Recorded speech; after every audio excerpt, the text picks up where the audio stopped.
Cylinder expiry date जानिबाकु हेले ताहार किछि ट्रिक अछि।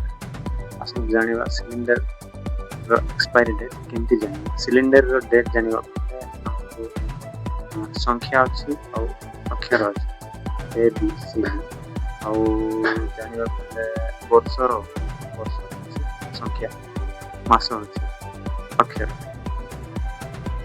ए हेउछि जनवरी टू मार्च, बी हेउछि एप्रिल टू जून जाए, सी हेउछि जुलाई टू सेप्टेम्बर जाए, डी हेउछि अक्टोबर टू डिसेम्बर जाए।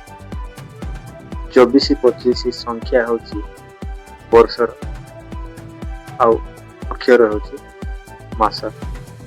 हम वीडियो शेष रे जानिबा जे सिलिंडर रो ओजन केते थाए आउ केमिति जानिबा।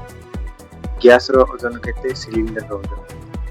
सिलिंडर शीघ्र शेष हेबार मध्य कारण अछि ताहा किछिटा भूल जोगु हम सिलिंडर रो गैस शीघ्र शेष होय। आसंतु जानि ता विषय गैस लीक हेबा गैस चूल्हा तले रखी इंधन व्यवहार करी तापरे बर्नर टी सठिक भाव न लगे ए सब कारण दर्शाउछि। आपको ठीक करबा हेले हमको गैस रो चूल्हा ऊपर को रखी इंधन लगाइबा पड़ियो। तापर गैस सिलिंडर रो बर्नर को सठिक भाव टाइट करी व्यवहार करबा उचित। एथि प्रति ध्यान देवा हमर गैस सिलिंडर टा लीक होछि ताहा जानिबा हेले साबुन फेण द्वारा हम चेक करि पारिबा। एबे ओजन विषय रे जानि।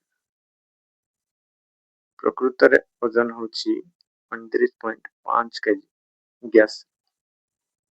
सेथि मध्य रे गैस टी होछि 14.2 केजी और सिलिंडर होछि 15.3 केजी।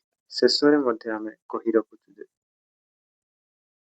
आपण गैस सिलिंडर प्रति सावधान रहंतु, सतर्क रहंतु और ओडिशा को सुरक्षित रखंतु।